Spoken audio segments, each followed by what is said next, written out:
We're celebrating a variety of saints' feast days this week, as well as the Immaculate Conception. Today is St. Nicholas' feast day. He is the patron saint of children, the unmarried, and the falsely accused. He is often depicted with a white beard and dimples, and is also a notable saint in the Russian Orthodox Church. And joining me now is Dr. Matthew Bunson, executive editor and Washington bureau chief for EWTN News. Matthew, great to see you here to talk to us about all this. First off, let's start with St. Nicholas. Well, with St. Nicholas is Nicholas of Myra or Nicholas of Bari. We have two places. First, he was Bishop of Myra during a time of great persecution in the church, the last gasps of the Roman persecution under Emperor Diocletian. He suffered imprisonment. He suffered for the faith and then was released and actually took part, it is believed, in the Council of Nicaea in 325, which is one of the most famous incidents of the legends that surround, the many legends that surround him, that he became so irritated with the heretic Arius, who is advocating this idea of questioning the divinity of Christ, that he actually walked up during the proceedings and slapped him as a rejection or rebuke of the heresy. Obviously strong stuff from any saint.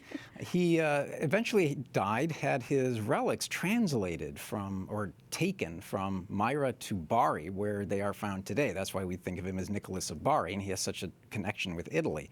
But he's especially renowned and loved for his care for children, and you mentioned the unwed.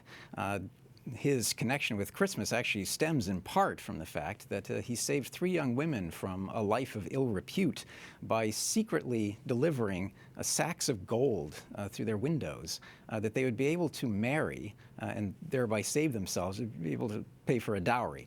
So we got that, and then his protection of children was that, according to another great pious legend, he resurrected 3 children who'd been murdered, and so is honored in that way too. So all of these different legends come together, but the one that everyone still talks about on his feast day is that slapping of Arius. But you know, a lot of things most people don't know about him. Well, that's right. His love of children is, I think, why he's known for Christmas, and again, the delivering of gifts. Yeah. And also, let's talk about St. Ambrose. Well, St. Ambrose of Milan, doctor of the church, one of the towering figures in the West. He was groomed as a young man to become one of the leaders of the Western Roman Empire.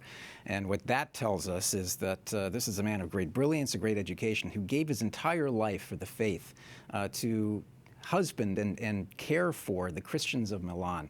And one of the most important jobs that he had was to end that Arian heresy in Milan, the very one that Nicholas was concerned about. It is said that over the 22 years when he arrived, it was a divided and bitterly broken city in terms of its theology. By the time he died, there was not an Arian left in the city.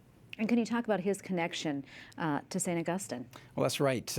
Ambrose was one of the greatest preachers in the whole of the Roman Empire and the whole of the West.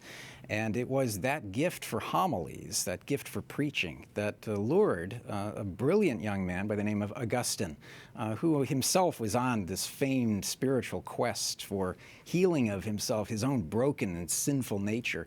And it was said that he convinced himself at first that he was going to Milan just to hear a great rhetorician, a great speaker. But Ambrose touched Augustine's heart, and it was largely through Ambrose's work in bringing about the conversion of Augustine that Augustine himself then went on to become a doctor of the church and one of the greatest saints and theologians in the history of the church. Wow, that is such a great story. Let's talk about Wednesday, the Feast of the Immaculate Conception. Well, that's right. It's always important to remember that this solemnity marks on this day, December 8th, 1854, in Affabilis Deus, which was the decree of Pope Blessed Pius IX that defined the dogma of the Immaculate Conception, in which the Blessed Mother was, from the moment of her conception, free of original sin. That's important always to stress because there's a lot of confusion that this may be a reference, in fact, to Jesus' birth and his conception. No, this is about the Blessed Mother. It teaches us something very important about our own faith lives, that as Mary gave her fiat, so too we need to give our fiat to God, and to begin to realize what can be accomplished in our lives by giving that fiat.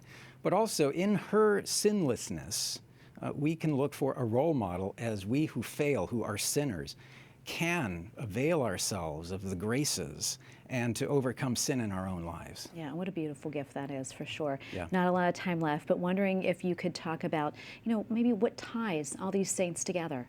Well, faith is one, obviously. That we see that as a recurring theme. But there's also the importance of humility in all three. We have in Nicholas someone who recognized the humble, those who'd been forgotten, those who were at most peril in their times. Ambrose actually brought an emperor to heel to penance after he slaughtered 7,000 people in Thessalonica.